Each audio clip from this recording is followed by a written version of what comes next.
আসসালামু আলাইকুম গাইস। এই দেখেন আমরা কি নিয়ে আসি। তো দেখেন আমাদের কাছে একটা স্যামসাং 72 ফোন আছে, A72। তো এটার ফল্ট হচ্ছে, যদি দেখা এটার ফল্ট হচ্ছে টেম্পারেচার সমস্যা, যে এই যে এই ফল্টটা। তো এটার সহজ সলিউশন আছে, একবারে সহজ।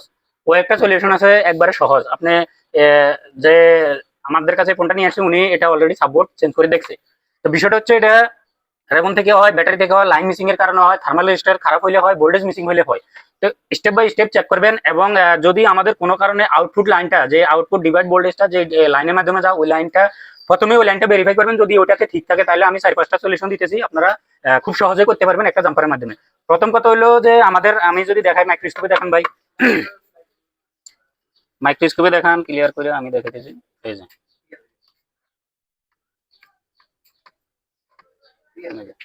এখন এটা হচ্ছে মেইন বোর্ড। এটা হচ্ছে মেইন বোর্ড, আমি কানেক্টরটা খুলে নিতেছি। তো খুলে নেওয়ার পরে দেখেন এই যে এই মডেলটাই হচ্ছে কি, এটা হচ্ছে A72। A72 এটা ট্রাই করা হয়েছে অলরেডি। যে আমাদের কাছে নিয়ে আসছে উনিও টেকনিশিয়ান, ভালো কাজ করে, উনিও ট্রাই করছে। এবং আমি যদি সংক্ষেপে দেখাই, তো একটু ফুল দেখাবেন স্ক্রিন।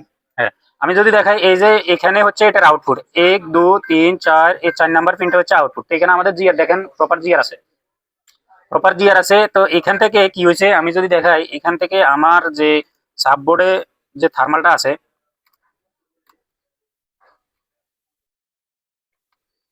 এই যে এই সাববোর্ডে আমার যে থার্মালটা আছে, আমি এটা একটু খুলি দেখাইতেছি। এটা একটু খুলি দেখাই। না, তো সাববোর্ডটা আমরা খুলে নিতেছি। এই যে এবার আমি যদি এখানে একটু দেখাই, এই যে এই দেখেন, এখানেও আমাদের থার্মালে কাজ করা। এখানে বিষয়টা হচ্ছে এটা হচ্ছে থার্মাল সেকশন। তো এটা হচ্ছে আমাদের, এই যে আমি যদি টুজের টুজের একটা তো পাইতেছি না, এটা হচ্ছে মেন থার্মাল। এটা হচ্ছে যে এনটিসি রেজিস্ট্যান্টটা আছে 100K, এটা। আর এটা হচ্ছে গ্রাউন্ডের সাথে এই পাশ, এবার গ্রাউন্ডের সাথে আর এই পাশ আউটপুট। তো এটার সাথে এখানে এই রেজিস্টার গুলার কানেক্ট আছে। এখন বিষয়টা হচ্ছে, আমি যদি এই দেখেন আমার রেবনটা আমি লাগাই, এই যে রেবনটাই লাগাইলাম, এই রেবনটা কানেক্ট করলাম। কানেক্ট করার পরে এখন কি হয়েছে, এখানে আমার কোনো জিআর আসতেছে না আউটপুটে। এই যে এটা তো গ্রাউন্ড পাইতেছে, এই যে গ্রাউন্ড পাইতেছে, কিন্তু আউটপুটে কোনো ভ্যালু নাই। এই যে কোনো ভ্যালু নাই, তার মানে লাইনটা ডাইরেক্টলি মিস। এখন বিষয়টা হচ্ছে এইখান থেকে আমার মেইন বোর্ডে আমি একটা জাম্পার করে দিলেই হয়।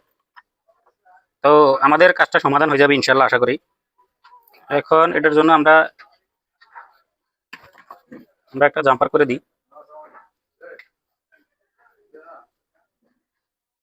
ওইখানে দেখেন, ওইখানে ওইখানে দেখেন, এখন বুক করে না। আচ্ছা, তো বিষয়টা হচ্ছে আমার এই যে এখান থেকে আমরা একটা জাম্পার নেবো, এই আউটপুট থেকে, এখান থেকে এই রেজিস্ট্যান্ট থেকে একটা জাম্পার আমাদেরকে নিতে হবে। আমি একটা জাম্পার করে নিই।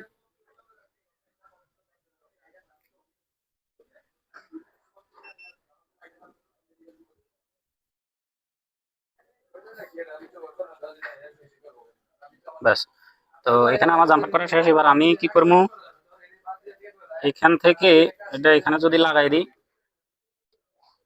এটা এখানে লাগাই দিলাম। এটা এখানে দিলাম লাগাই, এবার এটা এখানে কানেক্ট করে দিতেছি। ব্যাস, এবার এখানে মেন যে কানেক্টর আছে, আমাকে এখানে একটা জাম্পার করতে হবে। হ্যাঁ, এখানে জাম্পারটা,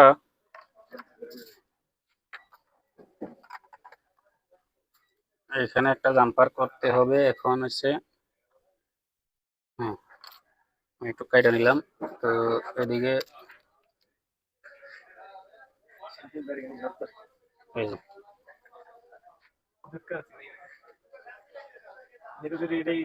হুম,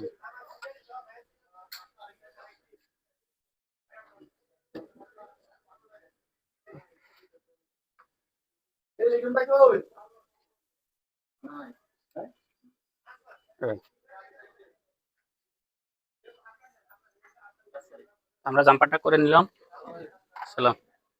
তো জাম্পারটা অলরেডি করা শেষ, কিন্তু আমরা এখন চেক করবো যে সমস্যাটার সমাধান হয়েছে কিনা। বিষয়টা হচ্ছে এটা লাইনটা মিস আমাদের এনটিসি থেকে, এনটিসির আউটপুট থেকে আমাদের মেন যে আউটপুটে যে ডিভাইড ভোল্টেজটা দেওয়ার কথা, ওটা যাইতেছে না। তো আমরা এখন ভেরিফাই করবো যে আসলে আমাদের কাজটা, আমরা জাম্পার করে দিছি। এখন কাজটা সম্পূর্ণ হয়েছে কিনা দেখেন। এই যে লাগাইলাম 0.6।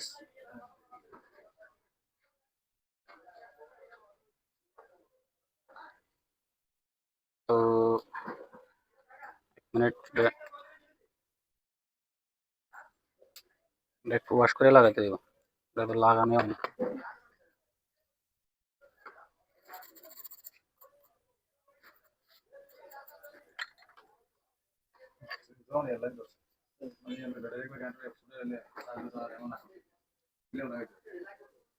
তো 1.8 তো দেখতেছেন আমাদের আশা করি সমস্যাটার সমাধান হয়ে গেছে। তো দেখতেছেন চার্জ হইতেছে। এখন বিষয়টা হচ্ছে এটা বুঝার কিছু ব্যাপার আছে, এদিকে দেখেন। এটা যখন দেখবেন যে আমাদের আউটপুটে, আমাকে দেখেন যখন দেখবেন যে আমাদের আউটপুট ঠিক আছে, তাহলে এখানে আপনি আমাদের কিছু ইন্টারনালি ভোল্টেজ পাওয়া যায় RAM এর, যেটা বাই ডিফল্ট অন হয়, ওইখান থেকে 0.6 দিয়ে আপনি ওই আউটপুটে দিয়ে চেক করে দেখতে পারেন। বা আমাদের পাওয়ার সাপ্লাই দিয়েও যদি আউটপুটে 0.6 থেকে 0.9 পর্যন্ত ভোল্টেজ দেন, যদি সমাধান হয়ে যায় তাহলে ওইখানে ওই ভোল্টেজটা দিতে পারেন। আর আমাদের থার্মাল লাইনে দিতে হবে, সাববোর্ডে দিতে হবে, এরকমটা নয়। আমি যদি এখানে দেখাই, এখানে মেন মাদারবোর্ডের কানেক্টারে যদি আমি 0.6 থেকে 0.9 ভোল্টেজ দিই কোথাও থেকে, বা ডিভাইড করেও দিই, তাহলে আমার সমস্যাটা সমাধান হয়ে যাবে। তো আশা করি সবাই বুঝতে পারছেন চার্জ হইতেছে। ঠিক আছে, ভালো থাকেন।